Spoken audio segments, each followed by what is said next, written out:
I never thought I'd be the kind of man who would betray his wife with her own younger sister right under our roof. But here I am, completely hooked on the forbidden thrill of her body and the way she whispers my name when my wife is just down the hall. It started so quietly. Lisa and I had been married for 8 years, living that comfortable but routine suburban life where the days blurred together. Dinners at 6, weekends mowing the lawn, her hand finding mine on the couch out of habit more than heat. Then Mia moved in temporarily after her breakup, sleeping in the guest room right next to ours. I told myself it was just family helping family, nothing more. She was younger, still figuring things out, and Lisa was happy to have her sister close. I smiled, nodded, helped carry her boxes inside like any decent brother-in-law would. The first time I noticed it, I was in the kitchen grabbing coffee before work.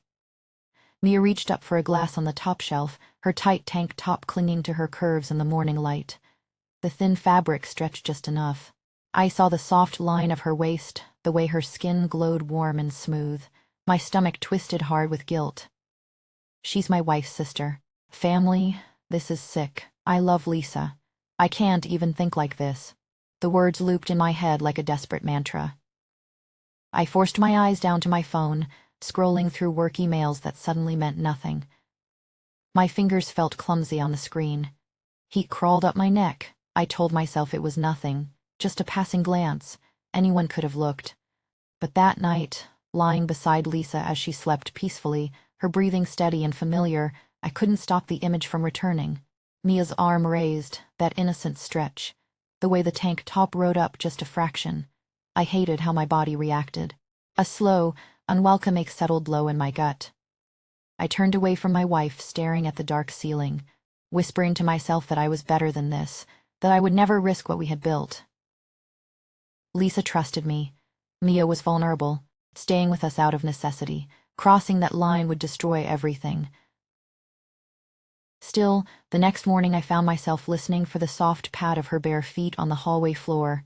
When she passed the open bedroom door in her sleep shorts and oversized t-shirt, I caught the faint scent of her vanilla coconut lotion drifting in. It wrapped around me like warm mist. I stayed in bed longer than usual, pretending to check messages, but really just trying to push the thought away. She's off limits. My wife's blood. The shame burned, sharp and real, yet beneath it something else stirred. A dangerous little spark I didn't want to name. By the third day, every ordinary moment felt heavier. I'd walk into the living room and she'd be curled on the couch with her laptop, legs tucked under her, and I'd feel that pull again. I'd make excuses to leave the room quickly, heart beating too loud in my ears. Lisa would kiss my cheek on her way out the door for errands, completely unaware, and I'd smile back while my mind replayed Mia reaching for that glass. The guilt made my chest tight. I love my wife, I do. We've shared years, laughter, quiet nights. How could I let this forbidden thought even exist? Yet the air in the house had changed. It felt thinner, charged, like the moment before a summer storm when the sky holds its breath. I'd catch myself pausing near the guest room door, wondering what she was doing inside. Then I'd shake my head hard and walk away, fists clenched at my sides. This is wrong. So wrong. I repeated it under my breath while washing dishes, while folding laundry, while trying to focus on anything normal. One evening, as Lisa worked late at the office, I was in the kitchen alone when Mia came in for water. She stood close. Closer than necessary in that narrow space between counter and fridge. Her shoulder nearly brushed mine as she opened the cabinet. I could feel the warmth radiating from her skin through the thin fabric of her top. My breath caught. I didn't move. Neither did she, for one long, endless second. The vanilla scent filled the small gap between us, sweet and dizzying. My mind screamed to step back, to laugh it off, to remember who we were. But my body stayed rooted, pulse hammering, caught in that almost touch that made everything feel electric. She turned her head slightly, eyes meeting mine for a heartbeat longer than they should. "Thanks for letting me stay here," she said softly, voice barely above a whisper. Something in the way she said it, the quiet gratitude mixed with that shy smile, sent another forbidden shiver through me. I mumbled something about it being no problem. But inside the war raged louder. "Stop this. Don't look at her like that. She's your wife's sister." Yet the craving, that slow, hungry pull, was already growing stronger than my shame. And then, as she walked past me toward the hallway, her hip grazed my arm, just barely, like an accident. But the heat of that brief contact lingered on my skin long after she disappeared into her room. I stood there frozen, heart racing, the kitchen suddenly too quiet. Lisa would be home soon. Everything was still normal on the surface. But deep down, I knew something had shifted, and I wasn't sure I could pretend it hadn't. I closed my eyes, gripping the edge of the counter, whispering to the empty room. What the hell am I doing? One evening while Lisa buried herself in late office hours, the hallway narrowed around us like it always did in this old house. Mia brushed past on her way to the kitchen, her hip grazing my arm in that split-second way that felt anything but accidental. The vanilla coconut lotion she wore drifted up, warm and sweet, clinging to the air between us like a secret no one else could smell. Skin tingled where we touched. Just fabric and warmth, nothing more, yet it jolted straight through me. I didn't say a word. Neither did she. She kept walking, but that heat stayed, radiating where her body had been so close. Later that night, I lay beside my sleeping wife, the room dark and still. My mind wouldn't quiet. I kept replaying the graze, the way her softness had pressed for the briefest moment against me. She's my wife's younger sister, living here under our roof because she needed a place. Family. The thought should have killed the spark. Instead, it only made the memory sharper, more forbidden. The shame burned low in my stomach, twisting with something hotter I refused to name. I turned toward Lisa, listening to her even breathing, reminding myself of everything we shared. Yet my thoughts kept slipping back to Mia in the hallway, that lotion wrapping around me like warm mist. I closed my eyes tighter, fists clenched under the sheets. This can't happen. Not even in my head. By morning the pull had grown quieter but deeper. I'd find myself pausing near the bathroom door, ears tuned to the soft humming that floated out with the steam. That same pop song she loved, her voice light and obsessment under the shower. Innocent, harmless. But my body reacted anyway, a rush I hated myself for noticing. What kind of husband lies here getting this worked up just from his sister-in-law's quiet tune drifting through the walls? I forced myself to move, to make coffee, to act normal when Lisa kissed me goodbye. She trusted me completely, her eyes bright with love for the life we'd built. The guilt sat heavy on my chest, making every smile feel like a lie. I love her. I do. We've weathered storms together, shared quiet nights that meant everything. How could one sister's presence twist something so pure? Yet the obsession crept in anyway, turning small family moments into secret fuel I couldn't stop craving. Evenings when Lisa worked late again. The house felt charged, thinner somehow. Mia started asking for little things with that playful edge in her voice. "Big brother, this laptop is driving me crazy." "Can you help?" she'd say it softly, almost breathy. While sitting close on the couch, her eyes flicking up to meet mine longer than they needed to.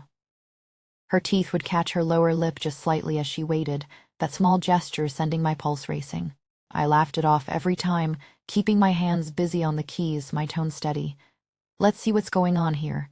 But inside the war split me wide open. I shouldn't notice how she leans in, how her scent fills the space, how her glance lingers like a question neither of us dares ask. She's family, off limits. My wife's blood. The reminders looped desperately in my mind, yet the hunger grew anyway, that slow magnetic pull making the air feel electric. One afternoon she called me over again while Lisa was out, her voice carrying that teasing lilt. "A big brother, please." I went, heart already hammering, the proximity in the narrow room pressing in on us. Her shoulder nearly brushed mine as she pointed at the screen. The vanilla coconut warmth rose between us once more, dizzying. My breath caught. I didn't step away. For one endless second neither of us moved, the almost touch hanging there like a storm about to break. I fixed the issue quickly, mumbling something casual, but her soft thanks lingered too long, her smile shy yet knowing. The internal fight raged louder than ever. "Stop this now. Walk away. Remember who you are." Yet the craving only deepened, that dangerous spark flaring brighter with every shared glance, every breathy word. Lisa would be home soon. Everything still looked normal on the surface, but deep down I felt the shift, irreversible and trembling. and just as I turned to leave the room, her fingers brushed mine, reaching for the same charger. So light, so quick. The heat of it shot straight through me, leaving me frozen in place, pulse thundering with the terrifying realization that I wasn't sure I wanted it to stop. I couldn't stop replaying that brush of fingers even days later. The house settled into its usual quiet rhythm, but nothing felt usual anymore. One night Lisa came home exhausted from another long shift and suggested we all watch a movie on the couch to unwind. She curled up early, her breathing evening out into soft sleep under the throw blanket before the opening credits even finished. Mia stayed, of course. She always did lately. We sat with careful space between us at first, the television glow flickering across the dark living room. Then her bare foot slipped under the shared blanket, cool at first, landing lightly against my thigh. I told myself it was accidental, nothing more, but she didn't pull away. Instead, her toes began to move, slow and deliberate, tracing a lazy path along the fabric of my pants. Up, up, then down, the pressure feather-light yet impossible to ignore. My heart slammed against my ribs like it wanted out. Panic flooded me hot and sharp. This can't be happening. Not with Lisa right there, inches away, trusting us both completely. I kept my eyes glued to the screen, pretending to follow the plot, but every nerve focused on that single point of contact. Her foot arched slightly, toes curling just enough to send a shiver racing up my leg. Heat bloomed where skin met cloth, and I forgot how to breathe normally. The room felt smaller, the air thicker, like gravity had tilted toward her without warning. I should shift away, say something casual, wake Lisa even. But my body stayed frozen, caught between terror and that aching pull I hated admitting to myself. Just kept watching the movie as if her foot wasn't mapping secrets under the blanket. Every slow stroke made my pulse thunder louder, the guilt twisting sharp in my gut. She's my wife's sister, family. This is wrong on every level. Yet the thrill cut deeper because of it, turning a simple movie night into something dangerously alive. I swallowed hard, fist tight at my sides under the cover, willing myself to stay still while her toes continued their quiet exploration. The next afternoon Lisa left for the gym, the door clicking shut behind her with finality. The house emptied of her presence, leaving only the faint vanilla coconut scent that seemed to cling to every corner now. Mia called from her room, voice soft and casual. "Hey, can you help with this zipper? It keeps sticking." I hesitated in the hallway, heart already quickening at the thought of crossing that threshold. "Just a quick favor, nothing more." I stepped inside, the door closing behind me with a soft click that echoed too loudly in the silence. She stood with her back to me, the dress half-zipped, smooth skin exposed in a narrow line down her spine. My fingers trembled as they found the zipper, brushing against warm, lotion-soft skin. The scent of her wrapped around me like a secret, sweet and warm, flooding my senses until the room spun slightly. Her breathing came shallow, almost matching mine, each inhale pulling us closer in that private space. I focused on the task, but the proximity burned. The closed door made everything feel heavier, more intimate, like the walls themselves held their breath with us. One wrong move and... No. I zipped it up carefully, my knuckles grazing her back once more before I forced my hand away. She turned then, that knowing smile flickering across her lips, eyes meeting mine for a beat too long. "Thanks," she whispered, the word hanging between us like an invitation I couldn't accept. Back in the living room later, I paced mentally through all the reasons this had to end. This has to stop before it goes too far. I'm risking everything we have, Lisa's trust, our marriage, the life we've built. One slip and it all crumbles. The words looped desperately, trying to anchor me. Yet every time Mia passed by with that soft, understanding glance, the rationalizations weakened like sun under waves. Her smile carried layers now, a shared awareness that made my stomach tighten with equal parts shame and hunger. The guilt sharpened everything, turning ordinary moments electric. The casual reach for the remote became charged. A quiet good morning in the kitchen carried weight. I told myself I was stronger than this pull, but I could resist the way her presence made the air feel alive and dangerous. But deep down the fight was losing ground, each stole unsec and feeding the craving instead of starving it. The thrill of the secret only grew sharper, addictive in its quiet intensity, making me wonder how much longer I could pretend everything was still innocent. During another quiet evening when the house felt too still, her eyes caught mine across the room with that same look. The one that said she knew exactly what she was doing to me. Her confession came without warning, slipping out like a breath shed held for years. We were standing too close in the narrow hallway, the air thick between us, when Maya's voice dropped to almost nothing. I've wanted this. Wanted you, since before you even looked at Lisa that way. Back when I was still the kid sister tagging along, pretending I didn't feel anything every time you smiled at me. The words landed like lightning in my chest, cracking open everything I thought I knew. Suddenly the shy glances, the careful distances, the way she always seemed to linger, they weren't innocent anymore. She was the one pulling the strings now, her eyes steady on mine, no longer waiting for me to lead. My little sister-in-law, the one I'd sworn to protect, had become the storm I cowled and outrun. Before I could answer, her fingers brushed my wrist, light as a secret, and she drew me toward her bedroom door. Lisa's shower hummed faintly through the wall, water running steady, innocent. The sound should have stopped me cold. Instead it sharpened every heartbeat, turning the moment into something razor-edged and alive. Maya's room felt smaller than ever, the door clicking shut behind us with a softness that screamed danger. I tried to speak, to remind myself who we were, but her body pressed close, warm through thin fabric, her breath trembling against my collarbone.